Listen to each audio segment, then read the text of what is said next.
Hey everybody, it's Jazzy here, and we have another Death Battle reaction. This is the third one, I think. Today we're doing Samurai Jack versus Afro Samurai. Shout out to Death Battle for letting me do this video. Please don't get me copyright struck. But anyways, let's get started.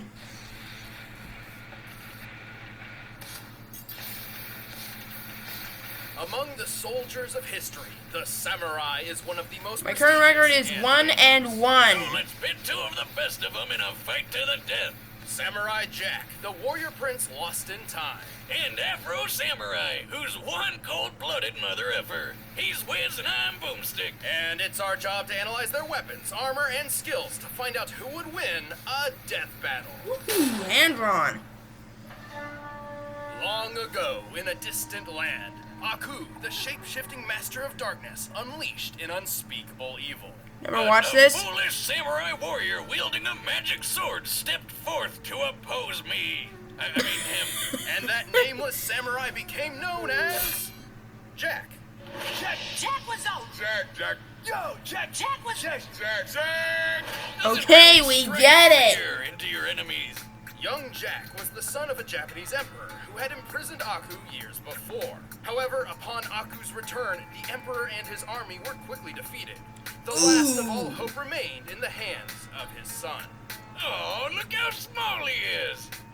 Well, to prep for beating the snot out of Aku, little Jack traveled 5'9", the world, 130 training with the best of pounds. the best. Most notably, he learned 75 horseback riding appears from a sheik, 25. staff fighting in Africa, wrestling from gladiators, axe throwing from a Russian boyar, mounted combat from the Mongols, martial arts from Shaolin monks, and And archery from freaking Robin Hood. You know, everyone's favorite talking fox. Ooh, lolly. wrong Robin Hood. That's your opinion. Jack's progress was exceptional. At just 8 years old, he defended a whole village from a band of marauders. All 8. before he could even legally drink the good stuff. 17 years later, he was ready for the final boss. He just needed one more thing. His pajamas. No, his katana. Pajama, tomato, Alfredo, it's all the same. But before Jack could put his training to good use, Aku pulled a bitch move and zapped him hundreds of years into the future. What a waste. Just like when you spend 4 sleepless years struggling through college and then find out too late that nobody cares about your English major. I thought you graduated from the School of Evil Science or something. Well, you still have to pick a major. Should have chosen a more practical one, Wiz, like mine. Does that say Anyway, poultry even though he was science? trapped in the future, Jack stuck to his mission to get back to the past and take down Aku. And he had the right weapon for the job. See, Aku cannot be harmed by conventional means. Thus, a special blade was forged by gods from Norse, Egyptian, and Hindu pantheons. Huh. This mystic sword is nearly unbreakable and absolutely incorruptible. And boy, is Jack's katana an extremely effective weapon. It can absorb and redirect energy, including fire, vaporize beings of evil, and slice through nearly any substance, even adamantium. The Wolverine super metal? Why is that there? Probably just coincidental naming, but it is shown to be stronger than steel.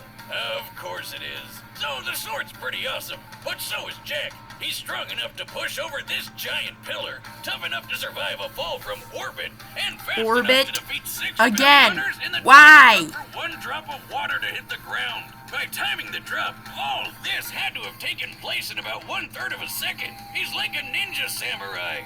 Ninja Mirai. Actually, he is trained in ninjutsu, which probably helped when he was forced to dodge beams of sunlight. For this one in particular, it's clear Jack began dodging after the beam was fired. By examining both Jack and the beam's movement frame by frame, we've concluded his highest reaction speeds must be nearly 70% the speed of light. Damn, that's fast. What can he do? Next thing you'll tell me he has the power to fly or something. Exactly. Well, Jack can't fly, but he did learn how to jump. Whoa. Yes, that. By strapping a giant boulder on his back, which compared to his height we can determine to weigh 39 tons, Jack learned how to leap high enough to clear these trees. Crouching tiger, hidden samurai. These trees are pretty big, and this jungle has a bunch of these ugly baboons running around. And if I were a betting man, which I am, I'd say that this is the African rainforest, where the average tree is about 130 feet tall. Tips on Jack for my basketball team. Guy's got hops.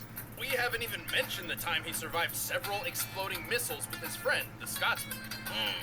Why does he look so familiar? I'm telling you, With so much talent, it was only He a once matter of won a time until Jack gladiatorial found the hole and tournament heated it while up. transformed into a chicken. But it took a lot longer than it probably should have. 50 years, in fact. yeah, good thing time travel makes you stop aging for some reason. But Jack's a good-hearted soul, like a Boy Scout who hasn't discovered Twitter yet. He can be pretty gullible when it comes to more devious opponents. Also, he continues to prolong his lonely journey over and over, just because he frequently puts the needs of others before his own. Still, the forces of evil should watch out for Samurai Jack.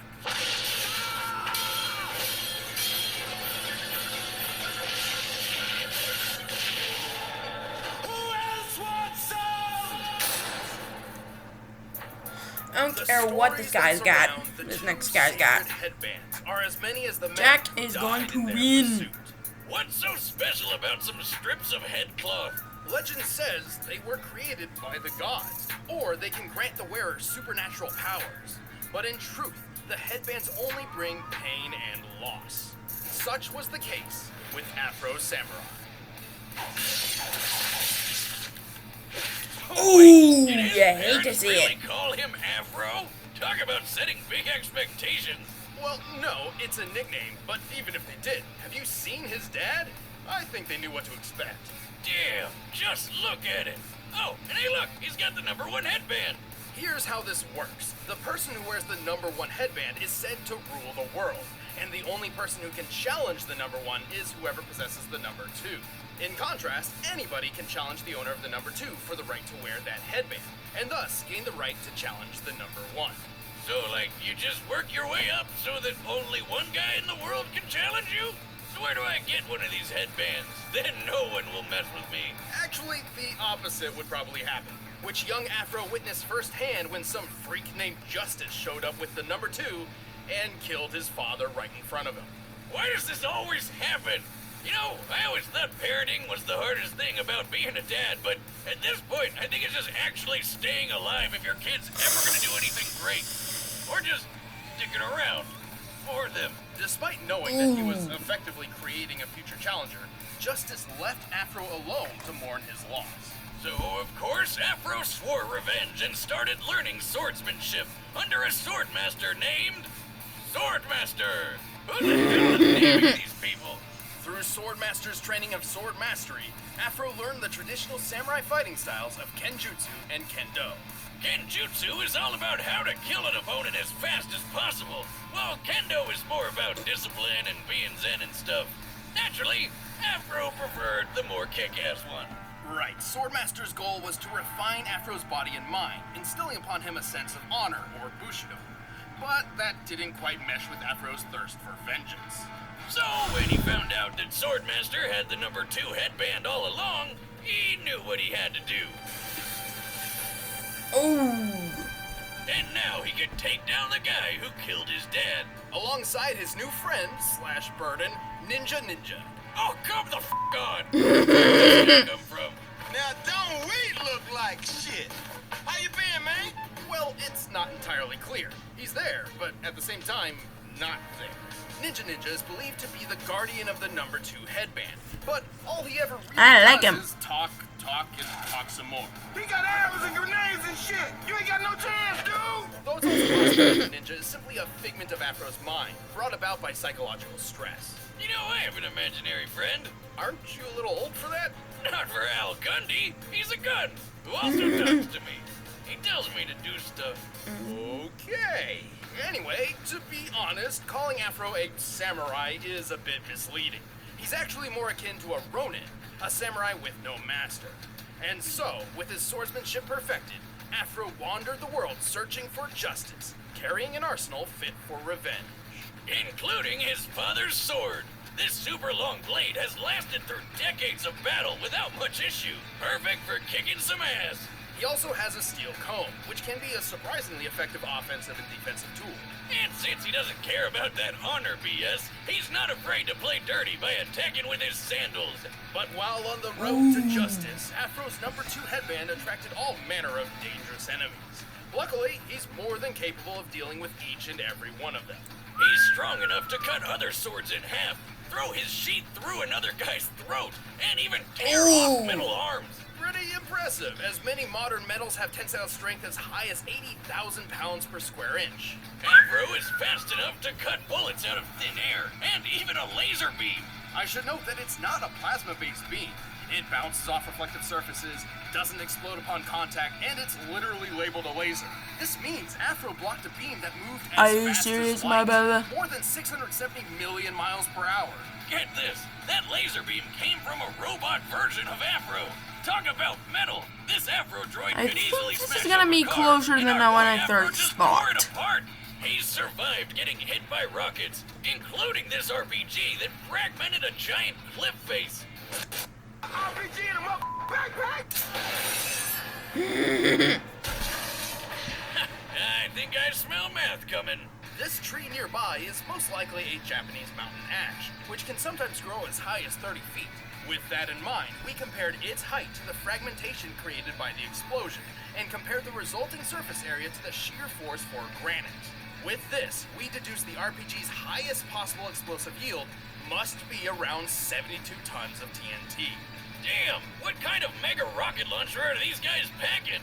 And where do I get it? Many stood in his way, and Afro didn't get through them all unscathed. But by the end, he cut down justice, took his revenge in hand, and proved to the world that Afro Samurai is #1. Why you gotta kill all my men? Why you gotta kill me? Nothing personal. It's just revenge. All right, the combatants are set. Let's end. Alright, my current record is 1-1. I'm going with Jack. I don't know, I feel like his strength and his durability might get the best of Afro.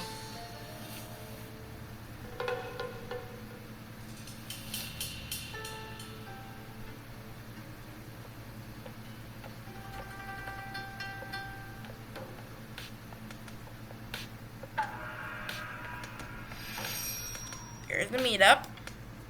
Your sword smells of blood. So does yours. There's the big one. Go get him, Jack.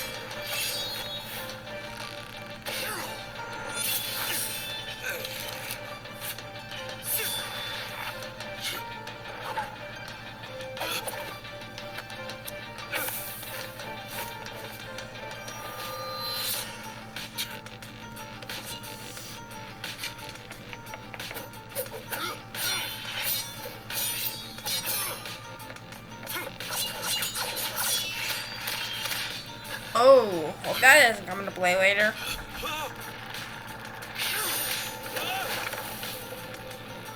And it did. You jump good. Oh, thank you. Oh, don't you need? Hope you don't need that.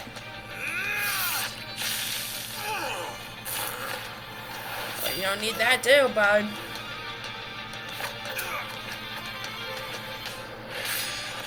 It came into play again.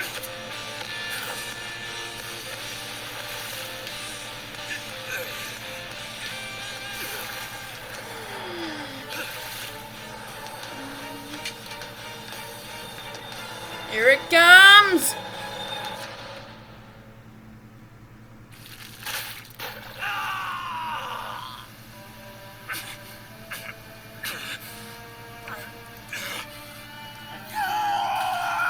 Does this mean...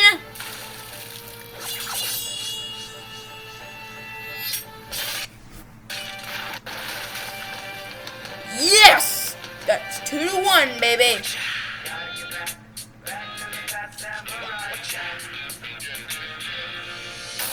Just hands. So, like, is he gonna get his arm back, or... Afro was an exceptional warrior, and his skills would absolutely dominate most sword fights. However, Jack has had a lot of experience with opponents who fight dirty, and Afro could not stand up to his physical superiority. Yeah, Afro never showed strength like how Jack lifted that 39-ton boulder.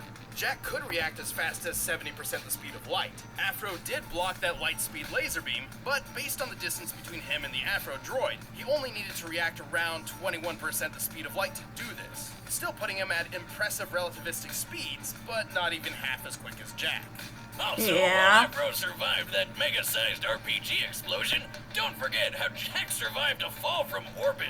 While it does seem the spacesuit was responsible for Jack surviving re-entry, it certainly can't be held solely accountable for the final impact.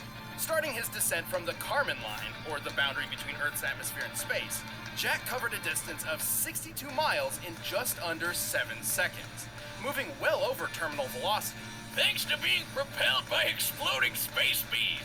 which means his top velocity was approximately 37,000 miles per hour. Adding the spacesuit's weight to his own, this means his impact force must have equaled about 19 megatons of force.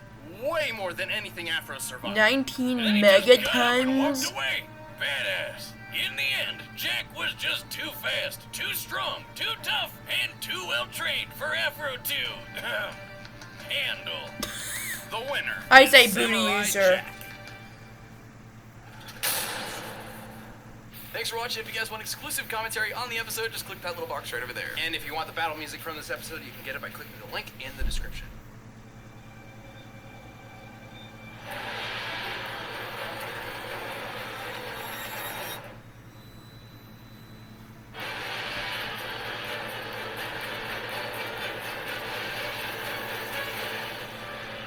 Okay, so my next reaction is going to be Batman versus Iron Man. I'll see you all then. Take care.